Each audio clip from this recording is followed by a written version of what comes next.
CAG report ने नीतीश सरकार की खोली पोल। कैग रिपोर्ट ने बिहार सरकार की पोल खोल दी है। बिहार में उच्च शिक्षा की हालत क्या है? कैग रिपोर्ट से हकीकत का पता चल रहा है। बिहार के वित्त मंत्री सम्राट चौधरी ने आज विधानमंडल में 31 मार्च 2022 को समाप्त हुए वर्ष के लिए नियंत्रक एवं महालेखा परीक्षक की रिपोर्ट को प्रस्तुत किया है। रिपोर्ट में कहा गया है कि 11 नमूना जांचीज विश्वविद्यालय में शिक्षण कर्मियों के 57% पद रिक्त थे। बिहार बोर्ड ने जारी किया इंटरमीडिएट का रिजल्ट। बिहार विद्यालय परीक्षा समिति ने 12वीं यानी इंटरमीडिएट का रिजल्ट जारी कर दिया है। बिहार सरकार के शिक्षा मंत्री सुनील कुमार ने रिजल्ट जारी किया है। इस मौके पर शिक्षा विभाग के अपर मुख्य सचिव एवं एस सिद्धार्थ और बिहार बोर्ड के अध्यक्ष आनंद किशोर भी मौजूद रहे। भाजपा के मास्टर स्ट्रोक ने बधाई ओवैसी और लालू की बेचैनी। राजद हो या लोजपा या जदयू, कोई ऐसा नहीं है जो इस मौके को छोड़ना चाह रहा हो। अब भला इसमें बीजेपी कैसे पीछे रह सकती है? इस पार्टी ने अब ऐसा मास्टर स्ट्रोक खेल दिया है। राजद के साथ साथ अब ओवैसी की भी मुश्किलें बढ़ गई हैं। देश भर में 32 लाख गरीब मुसलमानों को अब बीजेपी सौगातें मोदी किट भेजने जा रही है। बिहार विधान परिषद के बाहर विपक्ष का प्रदर्शन, क्या बोली राबड़ी देवी। बिहार विधान परिषद की कार्यवाही शुरू होने से पहले विपक्षी सदस्यों ने विरोधी दल की नेता राबड़ी देवी के नेतृत्व में सदन के बाहर जोरदार प्रदर्शन किया और आरक्षण समेत विभिन्न मुद्दों पर सरकार के खिलाफ नारेबाजी की।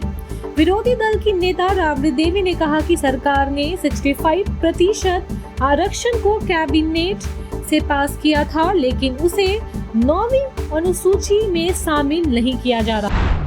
राबड़ी पर भड़के नीतीश। मुख्यमंत्री राजद सदस्यों के टी शर्ट पर लिखे वाक्यों को पढ़ने लगे।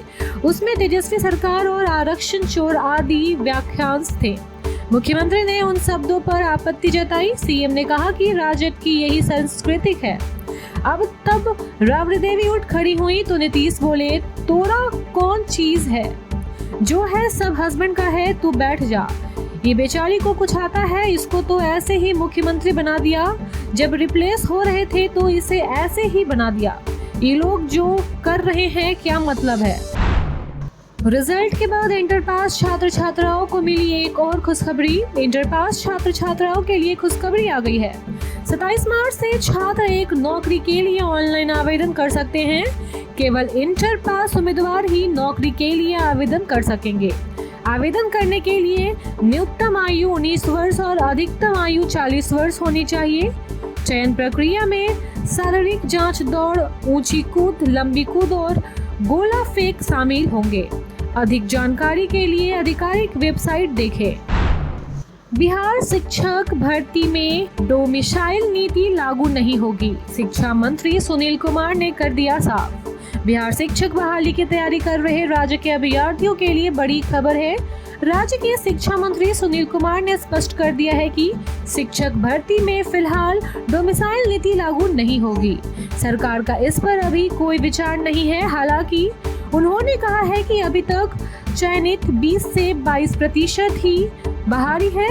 राज्य के 80% अभ्यर्थियों को नौकरी का मौका दिया गया है। राबड़ी आवास के बाहर फिर लगा सीएम नीतीश के खिलाफ पोस्टर। बिहार चुनाव होने में भले ही अभी कई महीने बाकी हैं, लेकिन सियासी दलों के बीच जुबानी जंग में साफ पोस्टर वार भी छिड़ गया है। पटना के पूर्व मुख्यमंत्री राबड़ी देवी के आवास के बाहर एक बार फिर नीतीश कुमार के विरोध में पोस्टर लगा है, जिसमें लिखा है कि तुम तो धोखेबाज हो, वादा करके एनआरसी पर हम तुम्हारे साथ नहीं और वफ्त पर तो बिल्कुल भी साथ नहीं। वोट लेंगे तुम्हारा लेकिन साथ नहीं देंगे। झारखंड में जल जंगल जमीन की लूट रोकने में हेमंत सरकार विफल, रांची में बोले डी राजा। रांची सीपीआई के राष्ट्रीय महासचिव डी राजा ने कहा कि झारखंड में जल जंगल जमीन और कॉरपोरेट घरानों द्वारा लूटा जा रहा है। राज्य सरकार लूट रोकने में विफल रही। लगातार झारखंड की खनिज संपदाओं को लूट हो रही है। राज्य की हेमंत सरकार 5 साल से अधिक समय से झारखंड में सरकार चला रही है, लेकिन सदन में झारखंड की ज्वलंत समस्याओं की चर्चा नहीं हो रही, केवल अपनी ही सुख सुविधाओं की चर्चा की जा रही है। निजी स्कूलों की मनमानी पर झारखंड विधानसभा में हंगामा। झारखंड विधानसभा सत्र के 18वें दिन सदन में निजी विद्यालयों द्वारा मनमानी तरीके से री एडमिशन और अन्य शुल्क के नाम पर मोटी रकम वसूलने का मुद्दा गर्मा गया। हजारीबाग विधायक प्रदीप प्रसाद ने सदन में कहा कि समान शुल्क पर एक समान शिक्षा क्यों नहीं मिलती। उन्होंने सरकार से सवाल किया कि क्या राज्य में संचालित एक ही बोर्ड के समस्त निजी स्कूलों में सरकार एक समान शुल्क निर्धारित करने का अधिकार रखती है। इसके जवाब में मंत्री रामदास सोरेन ने ऐसे करने वाले स्कूलों के खिलाफ कार्रवाई करने की बात कही है। Thank you so much for watching this video. Don't forget to like, comment, share and subscribe.